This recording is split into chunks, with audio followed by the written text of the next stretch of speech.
They may live and work in your town. They may be members of your government. They may be living next door, or even teaching your children. But they are not who they appear to be. Are alien visitors living among us? I killed 2 of them. Yes, they're mortal and they do die. From an alien race reported under the streets of Los Angeles, to the discovery of a secret lab where humans aren't only conducting the experiments, humans are the experiments. Human body parts being used, recombined with alien body parts, and it is literally a chamber of horrors. Tonight, we reveal the incredible secrets of extraterrestrial beings living among us, including a never-before-seen interview with a woman who claims the ability to channel an alien race. Greetings. We are the Arcturians. Join us as the secret of aliens among us is unsealed. A global effort has begun. Secret files hidden from the public for decades, detailing every UFO account, are now available to the public. We are about to uncover the truth behind these classified documents. Find out what the government doesn't want you to know. Unsealed. Alien Files. Exposing the biggest secret on planet Earth. Cusco, Peru. This jungle city was once capital of the Incan Empire. But it was in the late 1990s that archaeologists digging in these ruins came across an incredible discovery. Skulls, unlike any creature known to man. Their size and shape were almost a perfect match to eyewitness descriptions of alien beings. The elongated skulls that we found are not only larger in terms of cranial capacity than modern humans, but the eye sockets are much bigger, the jaw is much larger, and also the actual bone material is sometimes 60% heavier than a modern human being. But could this actually be evidence of alien beings that lived and died on planet Earth? Now, on the one hand, there's a perfectly conventional explanation for this, that the babies, they were strapped to a backboard in such a way that it actually deformed the skull, so the skull became elongated, and that's what we see.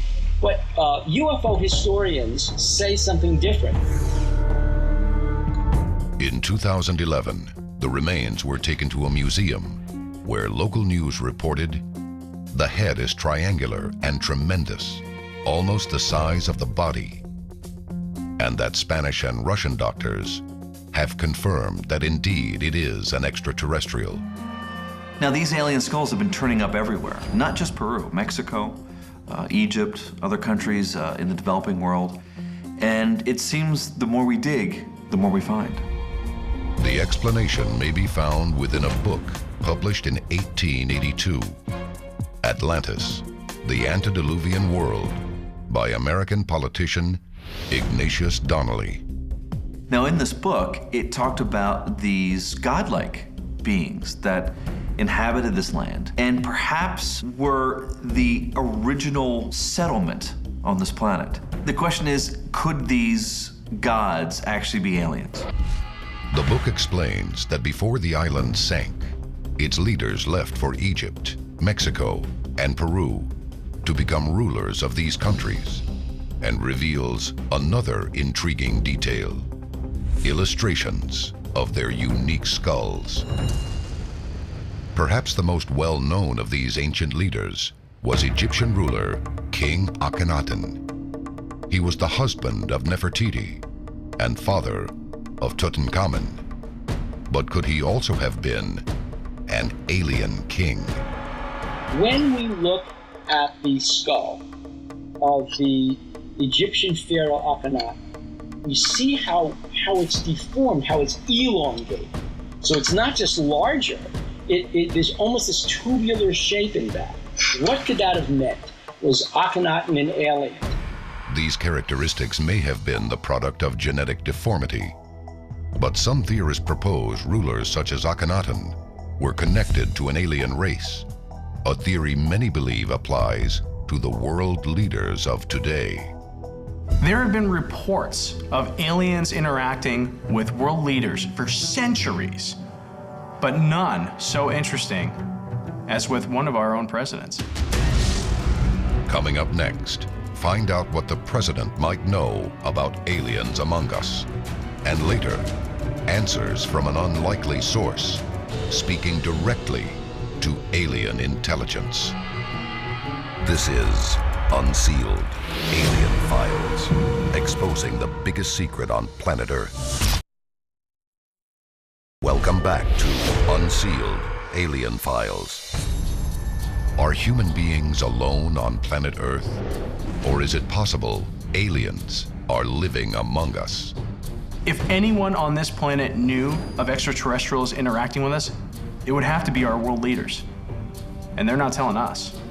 Some believe mankind's greatest encounter may have ended in a pact bartering human lives with an extraterrestrial race. A pact allegedly executed by none other than the President of the United States. Unsealed case file, the Presidential Alien Pact. Palm Springs, California. In 1954, U.S. President Dwight D. Eisenhower lands for a winter holiday. During the trip, he mysteriously disappears on the night of February 20th, igniting a firestorm of media speculation. But witnesses who came forward in later decades claim that during this time, Eisenhower visited Edwards Air Force Base, where he met with an alien race. Purported witnesses to this event claimed that Eisenhower was actually asked there by the extraterrestrials in order to make some sort of deal. The aliens, said to be at this meeting, were a race known to ufologists as the Pleiadians, frequently described as taller and larger than regular humans. They are known for their shockingly blonde hair and clear eyes, earning them the nickname Nordics. And this meeting was very much tied in with an effort by these extraterrestrials to persuade the US government not to go ahead with the development of thermonuclear weapons. But just 10 days after the alleged meeting took place, the US's Bravo hydrogen bomb was detonated in Bikini Atoll. It appeared no treaty to end atomic weapons was reached. So another path was chosen, meeting with other groups of extraterrestrials who were not as opposed to the United States developing nuclear weapons. The second meeting between Eisenhower and extraterrestrials took place at the Holloman Air Force Base in New Mexico, where he met with the Greys, and this time, a treaty would be reached.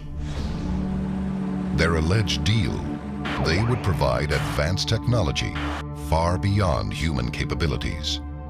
But in exchange, the Greys would be given the freedom to abduct humans for DNA and experimentation. But most frightening is the supposed location of these experiments, an alleged underground military laboratory known as the Dulce Base. For over 30 years, top secret projects have been said to take place under the Archuleta Mesa.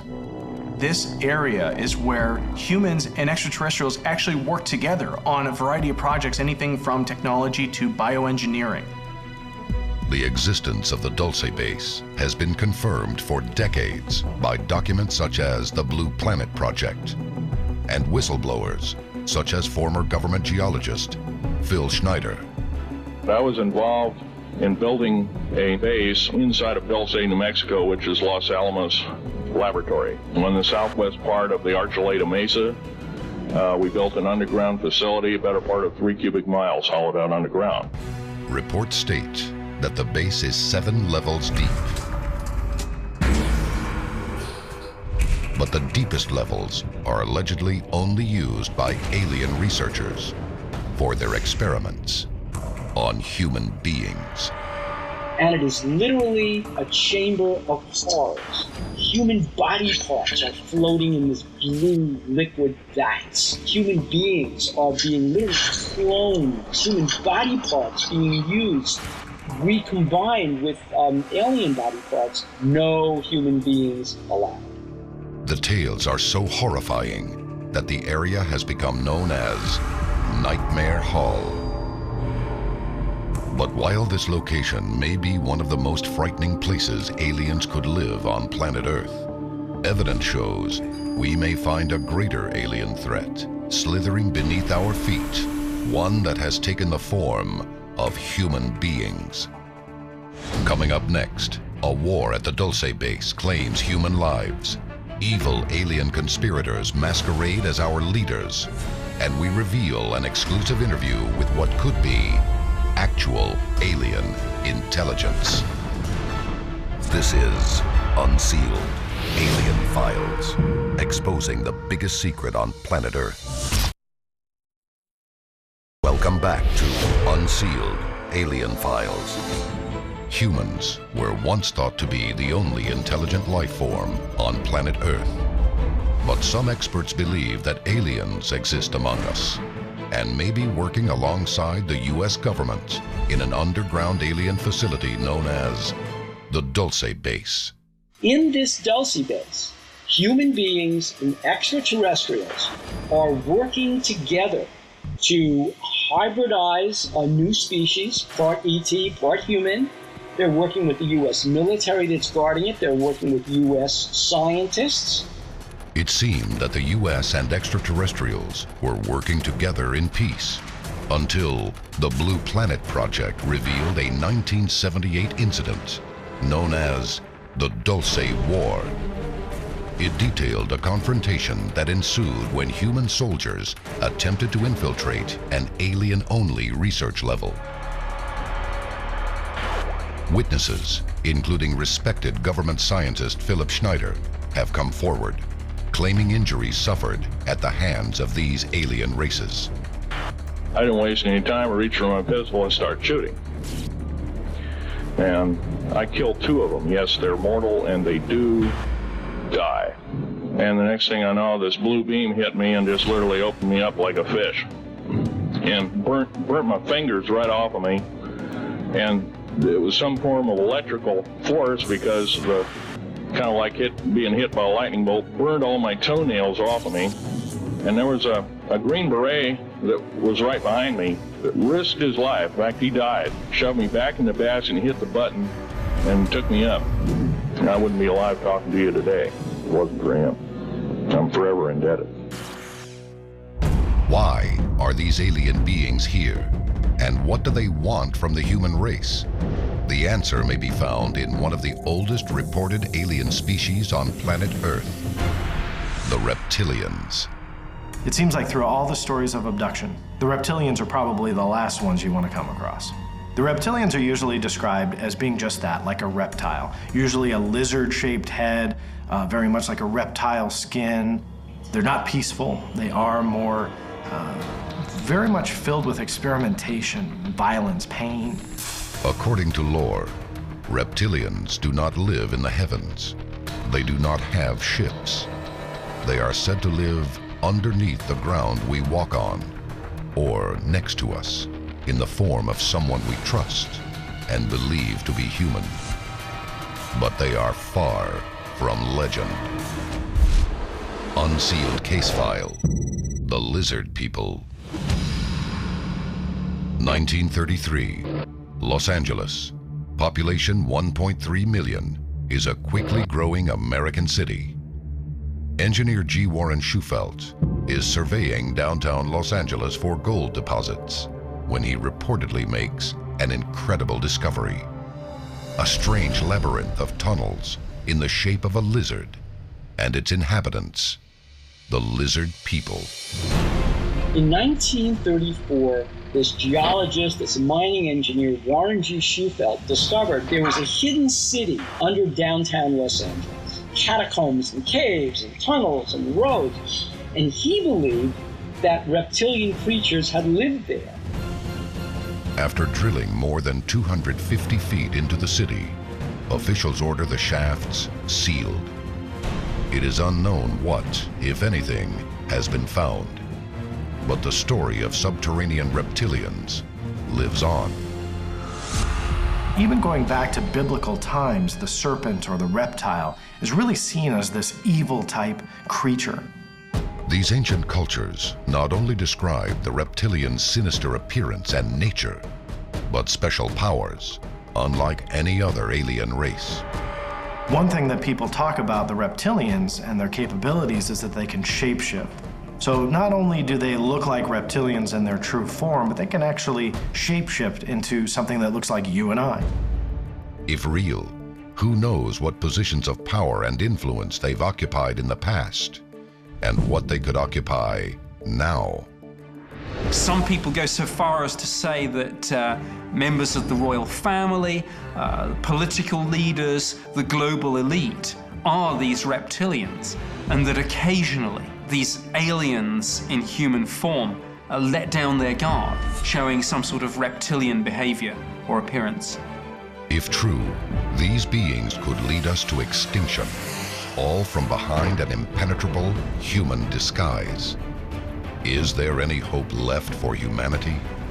The most common portrayals of aliens is that they are here to harm us, here to take us over. However, there are aliens who in fact are said to be our ancestors, and that they are here in order to help us and to guide us. Unsealed case file, the Arcturian message. The Arcturians are considered by many to be the most advanced civilization in the galaxy. They have been known to channel their message through humans, who act as mediums. My name is Suzanne Lee. I am a PhD psychotherapist, and I have been in communication with the Arcturians since about 1994. Sue Lee claims the ability to bring a message from the Arcturian race through her own body. It is a message about the future of humans and aliens on planet Earth that she will channel before our very eyes. What I'm about to do right now is to allow the Arcturians to come through. When we return, this is Unsealed, Alien Files, exposing the biggest secret on planet Earth.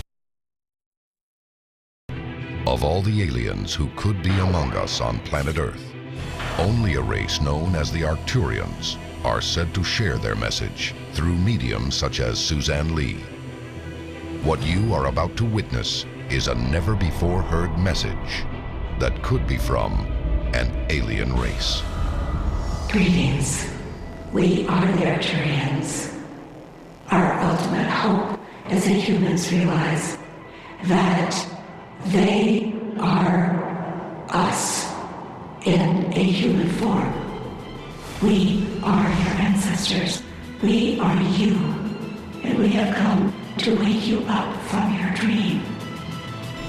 If true, aliens may be ancestors of the human race. But whether it is the Greys, the Nordics, the Reptilians, or the Arcturians, one possibility seems hard to deny. Mankind may not be alone on planet Earth. This is Unsealed, Alien Files, exposing the biggest secret on planet Earth.